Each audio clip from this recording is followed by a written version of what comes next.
Good morning, good afternoon, and good evening, everybody. Thank you for tuning in to another Supatease video. And in today's video, we're going to be looking at the trends of all of the specializations in PvP when it comes to World of Warcraft Midnight Season 1. We're going to be looking at the winners, the losers, who's falling off, and who is rising up in this one, as well as talking about some important information about 12.0.5 that you are going to want to know about. And if you want to make sure you're staying up to date with news related to World of Warcraft educational and entertaining content, then make sure to smash that subscribe button. Your support is greatly appreciated. So I think first things we should just kind of wipe out of the way is that 12.0.5 is very buggy. Very buggy. I would highly recommend that you don't play anything serious right now, because I disconnected multiple times in solo shuffle, leading to a lot of defeats. Sometimes I saw some lobbies you completely had to forfeit if you weren't able to get back in time. So I've only been playing alts that I don't really care about the rating on. I would recommend not using your bonus rolls, because I've seen posts on social media that bonus rolls are currently bugged if you're doing any PvE content, and they will award you duplicate items, which they are supposed to not be doing that. And there's a lot of class bugs that are making some classes unable to have major mechanics, like Prez Evoker. Dream Breath isn't being properly allocated into stasis. When you press stasis, it's supposed to record the spells. It's not recording Dream Breath, which is your biggest heal. And then other ones are cheesy weird bugs where hunters are killing their pets in game and then rezzing them and then getting double tenacity buffs or something and hitting you for 150,000 damage. It's kind of a hot mess. Now, pretty much every patch that's released for a while now kind of has been a hot mess. Usually it sorts itself out, I would say, at least by a couple of days. So my recommendation right now is just don't take anything serious right now, because some of your frustrations about your class feeling weak might be a bug, or some of the feeling good might also be a bug, and maybe your character's not actually that strong. But I wanted to look at the underlining data of the classes and assess it as to the best of my ability here. So we're looking at melee DPS. We're going to be looking at the past 7 days and looking at the trend here. It looks like it's exactly the same anyways, between these two settings. We have top 5,000, top 1,000, and top 100. So we can see like the breakdown of how the melee specializations are climbing in their rank. I'm not surprised to see this. Rep Paladin, Windwalker, and Subtlety Rogue. These guys are just the highest value that you're going to get, your highest bang for your buck in terms of burst and control currently in the meta. That still looks like it remains to be true. I haven't seen any bugs with these specs in particular, but they're still a very dominant force. We have noticed that Assassination Rogue, though, and Outlaw Rogue are starting to climb the ranks. Outlaw Rogue was previously the least represented specialization in the melee DPS bucket here. It's now past Survival, Fury, and Frost Decay, and I actually think Frost Decay is really effective and a lot easier to play. So the fact that it's jumping past this means that Fury Warrior definitely falling off, might be falling into the worst melee category. Survival Hunter, I wasn't sure where they were going to be going here because they got a minor buff, but I think their problem is that Beastmaster is just so good, and Marksman's one shot is just so good, and you're just kind of a liability without any utility running in melee range of survival.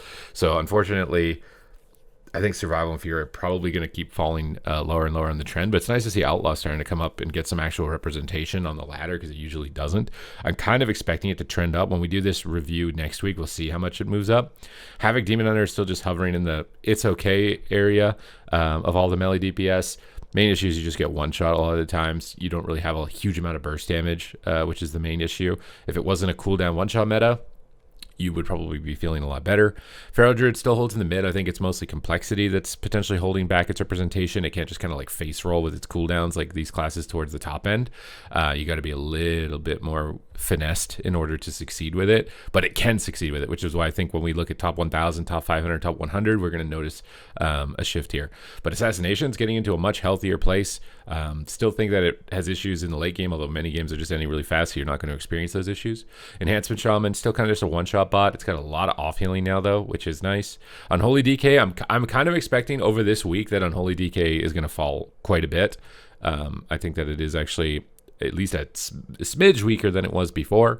Arms Warrior is still holding in a solid spot. I think there's just a lot of Arms Warrior PvP players, and so if it's even remotely viable, like, they want to be on it. People just love Arms Warrior. Very curious how it goes from top 5,000 to top 1,000, though. So we do see a massive shift. Warrior gets even better, surprisingly, and what do you know? Outlaw Rogue starts to climb. Unholy DK is starting to fall. So amongst the highest ranks, DK starting to fall off. I think you can tell by the top 3 melee, these guys literally directly counter you. they're increasing in representation. So DK is starting to fall off. Feral and Havoc still hold their positions. When we move into the top 500, Ret Paladin actually starts to take over. We get a lot more even towards the top 5, and Outlaw Rogue continues to climb even higher. So if you're able to master it, you're gonna be doing really good. But you can see the trend right now that's happening. Unholy is falling more and more. And then when we get to the top 100, there are no Death Knights anymore. And Warrior, surprisingly, the number 1 represented spec in Solo Shuffle amongst the top 100 melee DPS, and Enhancement Shaman as well, and Outlaw, and then Subtlety kind of vanishes at this point almost. And Feral Druid, see, Feral Druid gets into a pretty solid spot. So Arms Warrior, I think I might have rated it too low. We'll have to wait and see how it plays throughout the week and see once they resolve the bugs and stuff when it comes to melee DPS, whether or not this is true.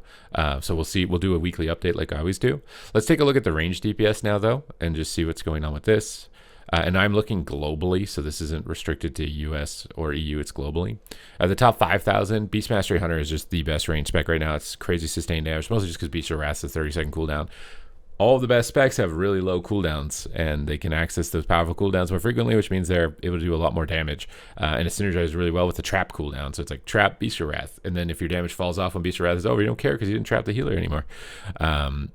Frost Mage is still holding a really solid position. Marksman as well. Although I will say Marksman, I think, is countered pretty significantly by classes that can crowd control you from my experience on it. But if you're bug abusing, you're just cheesing and one-shotting anybody anyway. So I don't know if we should even really mention that too much. Fire Mage is still holding in a pretty solid position. Affliction Warlock is on the rise. I don't know if it's enough to get into this domain, but it's definitely on the rise. Curious to see how it plays out as we get higher rated. Devour Demon Hunter is doing a bit healthier as well with some of the survival buffs. Ellie Shaman, honestly, I feel like it just doesn't have any punch.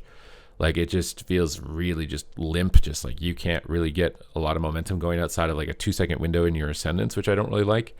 Destruction Warlock is just kind of holding there. It's like it's solid, but not amazing. It's not over the top. Shadow Priest, you guys are, I'm very curious to see how this goes, if Shadow Priest starts trending downwards as we move up the ladder or not, because I feel like its burst damage is definitely lacking. Demonology Warlock is now actually the least represented Warlock spec, even though it was the strongest to begin with. It's possible that with the counterspell removal, that it's going to be losing a little bit of its stride. Boomkin is towards the bottom end of representation as well. I think it's just, you really need to know how to set up its burst damage. I have a guide for it. I can have a link to it at the end of the video if you guys want to get into that, because I've been doing pretty well on Boomkin. I can do as much or maybe sometimes double damage of everybody else. So I don't know. I just think it's like a beginner issue, and we'll see when we jump into the top 1,500 and 100. Devastation Evoker, I really expect it to be higher than this, especially at this bracket of the top 5,000, because I think it's just really solid in general, but it's actually trending towards the bottom end of the top 5,000. Arcane, I just feel like Arcane is in shambles across the whole game. I feel like I see PvE is not very content with its current design. PvP not very content with current design. It just has a lot of liabilities, a lot of ramp with no real significant payout, unfortunately. And then AUG is the least one, but I actually think AUG is actually not that bad. I think it's probably just not very popular. But when we jump to top 1,000, Frost Mage starts to take over. Marksman actually passes Beast Mastery. Fire still holds its position, and Shadow starts climbing over the other casters. AUG disappears at top 1,000. When we move into top 500, Marksman actually still maintains the top. Now, I'm curious if this is because of the bugs. I feel like people are probably bug abusing on top of it being really good. It's really good, and people are bug abusing.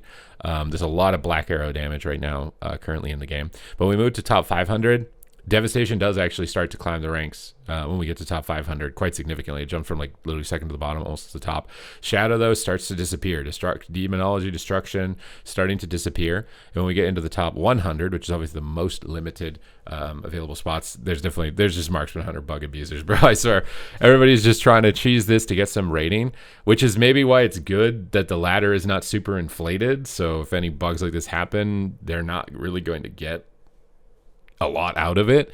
Frost Mage, though, still just the same trend, from bottom to top, really, with the top 3. But Devastation, there it is. At the highest levels, it gets in there. And Warlock is actually surprisingly in the top 100, although there's only one of each of these. But there's 4 Affliction Locks up here, and Devourer Demon Hunter is up here, and even Ellie is up here. So an interesting representation across the board here. Remember, this is both regions. I think if we did like US, you'd probably see less of something. Looks like Devourer jumps up a lot, actually, in NA as opposed to EU. NA has way more Devourers. And then finally, Healers. This is the big one. This is the one that I think like everybody wanted to know, like what's going to happen with the healer balance. Now, my initial reaction is probably going to be not a lot of movement, right? Because it just came out. There's not going to be a lot of movement. So Mistweaver is still at the top. These guys are all like kind of even with each other. So if Monk does actually come down, we might be in a good spot. But I've seen Mistweaver content creators talking about how the changes weren't implemented as intended. So I don't know if that means they're stronger or they're weaker with the implementation being incorrect, or if that's 100% accurate or not. Again, we have to kind of just wait until the dust settles of all of the chaos. But if Mistweaver comes down, Disc looks like, for Shuffle at least, will probably be the dominant healer, but everybody else is getting like neck and neck. And then Shaman's really weak. I kind of expect that trend towards the top. Like Resto Shaman just feels like, I feel like they should have got the 8% healing buff, or they need to do a buff specifically to Farseer hero talent, because it's just not. Farseer is just not it right now. But when we jump into the top 1,000 for the healers, Mistweaver really taking over. Although Prez starts to jump into the second place position. And then when we jump into the top 500, Resto Shaman completely disappears. Preservation and Resto Druid still holding in a solid spot. And the pre-specs start to kind of disappear. When we jump into the top 100, just Mistweaver. And Prez is still here. So Prez Evoker might be the sleeper one. And it's bugged and actually getting less healing output than intended. And it sort of got nerfed. Moving into this patch. Although I've seen some people talking about how they've noticed Mistweavers that don't know how to manage their mana are just like running out of mana and then losing a lot of the times because of that. So maybe this is now your time. You're going to be able to actually out mana the Mistweaver. But that's how it's played out after day one. Again, this is just like a checkpoint. We're just getting up to date, seeing how specs are trending. Rogues are doing really well. Hunters, except Survival. Mages, except Arcane. All those guys seem to be really doing well, and the healers I think are going to start leveling out, and we'll do another update of a similar style of this next week as well, or if I notice any sort of significant change or jump. So thank you guys very much for watching the update. I will see you guys in the next one.